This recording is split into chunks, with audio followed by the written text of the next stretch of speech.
off to Anaheim. I guess the first topic of discussion was all the rumblings that Gibson wanted out.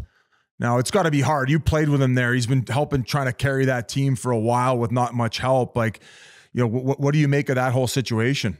Well, I'm a huge John Gibson fan, so I think he's an unbelievable goalie. I think there's obviously been some debate over the last couple of years about his numbers, but this is, again, a guy at the start of every season, it just gets peppered with shots. He always starts strong. He always kind of keeps that team into the mix until he just breaks down after 30 games because he's just been peppered with shots. So he's 30 years old now. He's been in the league for a bit. And he honestly just wants to win hockey games and play meaningful games. He'll trade all of his saves, all of his 40 save nights just to play in the playoffs again. I know he will. So for him, winning's everything. So I think you can count on him being strong in that. It's the team in front of him, right? Like you look at their top three guys, their top three young guys, right? Troy Terry just signed a big deal, Zegras, and then Mason McTavish. That's their top three right now. For that team to even come close to a playoff spot, those guys can't be minus 20, minus 25, minus 29.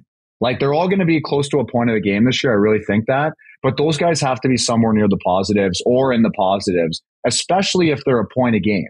If you're a point a game, you can't be a negative player if you're going to be on a winning team. So I look at those three. Like those three are the ones that have to take the next step, right? The D, it's been the Cam Fowler show. What you play with him, it's been the Cam Fowler show for the last 5 years. He's been the only defenseman on that team. Now they bring in Gudas, they bring in Labushkin, they bring in some sandpaper. So hopefully it's almost the same thing as Van. Hopefully you got some guys that can defend now and then let Cam do his thing. Sorry, I'm going to cut you off. I actually, I never had the chance. I miss Fowler, but just watching him, just so underrated. And just with how bad Anaheim's been, he doesn't get the respect he deserves. But in terms of like negativity around the Ducks, I actually don't really see it. I feel like this year, I don't think they get in the playoffs, but I think you're going to see some growth. And I think this Zellweger, this kid, what he did in the World Juniors and in junior hockey, you remember one of the most ridiculous, insane trades I've ever heard of from the WHL. They traded basically 10 years of draft picks for the kid, but he is a future stud. So with McTavish, now the only question I have for you is in terms of Zegras in this holdout right now, because I don't know Pat Verbeek personally. I know Greg Cronin a little bit, the new head coach there. These guys are no bullshit. They're hard guys to please in a sense of like how hard Pat Verbeek played and what he expects. And I think Zegras, with all the skill in the world, probably at times Verbeek looks at him like, I'm going to need more from you. So if you're him, like, what are you looking for a deal? Are you willing to just maybe get a 2-3 year kind of bridge deal and then light it up and prove that you're worth this big dough that you want? Like, how do you think that all plays out? I don't know. Like, from whose perspective? From Zegras' perspective? I guess. Like, what would you be saying to him if you represented him in a sense? And it's not a real fair question because you don't know him personally, but just as an analyst.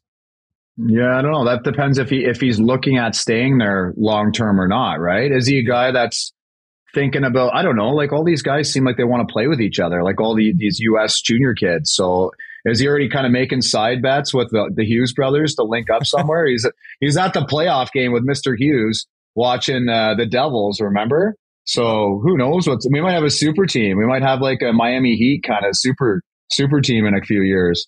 But so he's got a I don't know, like, girlfriend now. So maybe LA is the spot. Or Anaheim, I should say. Yeah. I mean, I don't know. It's just these kids think in a different way. Like, I was always a guy that I took security. So I'll take as many years as you're going to offer me, even if I take a little bit of a hit on AAV, rather than take like a 2-year high AAV. I would take a 5-year, just slightly, a little bit lower, just for the security. But I don't think kids are like that these days. They kind of bet on themselves, and they're, more than often it worked. It didn't work for Klingberg, mind you, but a lot of other people it works for, that they bet on themselves. They take the 2-3 year deal and then they try to make a little bit more money. But as far as young guys in the pipeline, though, you mentioned Zellweger. Do we even talk about Drysdale, who's coming off the shoulder injury last year? So they got Leo Carlson, which a lot of people of good things. They got a lot of real good young players, which in about 2 to 3 years, I see that if that core group's able to all develop as according to plan, that team could be lethal. So for right now, I think they did a good job of bringing in guys like Killorn, who's got that championship pedigree, Strome, and some of those wily veterans who can help lead these guys and teach them the way. I think that they're looking good in the future. But as as far as the Zegras thing, I just think you have to set a good precedent for the other guys where you can't just hand over a long-term deal and a bunch of money to maybe a guy who hasn't developed his game where it's going to be sustainable come playoff time. Like right now, he seems like a piece, like a skilled piece, but maybe not a guy in that true core where if you're not playing both sides of the puck and not playing that playoff style hockey, it's really hard to just kind of do these projection contracts where you're going to say, oh, well, here's like a 7x7 for a guy where you're just really not sure. And you know what the problem with that is, Biz, is that the guy right behind him, McTavish, he is a both ends of the ice kind of player. So how do you give, to your point, how do you give him the big contract, and then you got Mac right behind him who arguably plays the game the right way? And you're going to have a lot of these young guys coming in at the same time who are going to be demanding probably those 8x8. Like Leo Carlson, if he has a good first 2 years, like all of a sudden you see like Sanderson, the list goes on, Hughes, like those guys are getting the 8x8. Well, what's it going to be at in 2 years? Yeah. It's probably going to be having to hand over 9-10 million at that point with where the cap's going to go, probably up another 5 million. So the precedent in which Verbeek is trying to set, I think doesn't bode well for Zegras. But in the meantime, take a bridge deal, prove yourself, develop your overall game, and then that whole core gets to stay together. And those guys are sitting pretty in about 2-3 years. Well, I hope so. They've been terrible for 5 years, Biz. So I hope they have some good prospects in the pipeline. Yeah. Well, and they did it the right way. They went and got real shitty as opposed to, hey, let's go sign some guys and be like, be drafting 8th, 9th overall. That's how you have to get better. Imagine they had nobody in the pipeline right now after 5 years of no one there. Like, you're right. They got some good players coming up finally, which is nice. Nice to see. Yeah, the Athletic has a number one. That's right, number one for what do you call it? Prospects and under 23 players. I think getting Gudis and Labushkin are huge because, like last year, was it 39.1 shots allowed, most in NHL history. They had that's how many shots they gave up a game. Yeah, most shots allowed per game. No wonder Gibson wants to get traded. Yeah. Jesus Christ, get him some new groin. Minus 128 goal differential, and then shots against per game 37.1. That's actual shots that hit the goalie. Second was only 32.7. Juice, do you think? And not asking for secret intel here, but do you think Gibson is on this team, say February, or is someone gonna? He's got 4 years left, 6.4. Now, we're seeing goalie prices kind of go down. Do you think a team would take that price on for him? I mean, he's worth it, but he'd have to play good.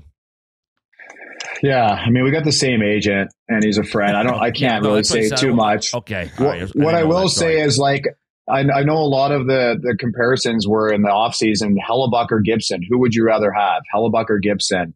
And I'm a huge John Gibson advocate. And I think some people try to make the argument about his numbers aren't as good as they should have been the last 3 years. But I'm like, this guy's a stud, man. You get a team in front of him that can defend a little. You don't give him 35 shots a game, and you give him maybe the occasional game he gets 25 shots, and you don't just grind this guy into the ground. I think he can be a top 5 goalie in the league still. I really do. So that's my opinion on him. I don't know nothing about Greg Cronin, their new coach. Anything on him? I heard great communicator, really intense. I wouldn't say he's an easy coach. I think it kind of aligns with Pat Verbeek, right? The way Pat Verbeek kind of is a hard-nosed kind of guy, and the way he played, I think it definitely aligns with his philosophy there. But he's apparently supposed to be a good communicator, but he's supposed to be a hard-nosed coach. So I haven't met him yet. Like, we skate. My boys skate before their team every day, so I kind of get off the ice and I kind of see them going on and stuff, but I haven't ran into him yet, but we'll see. We'll see how he does. Love it. And Juice, in playing there, like I experienced, I was there for like a calendar year, and we had a pretty good team that when I got traded over there, and the fan base, it was electric. It was an awesome building to play in, and naturally, right, when the team struggles, it's not going to be the same. So when you look at the team, like the fans just want a winner. Do you think that they'll be showing up early in the season, and then if they start losing, that's when the crowd disappears a little bit?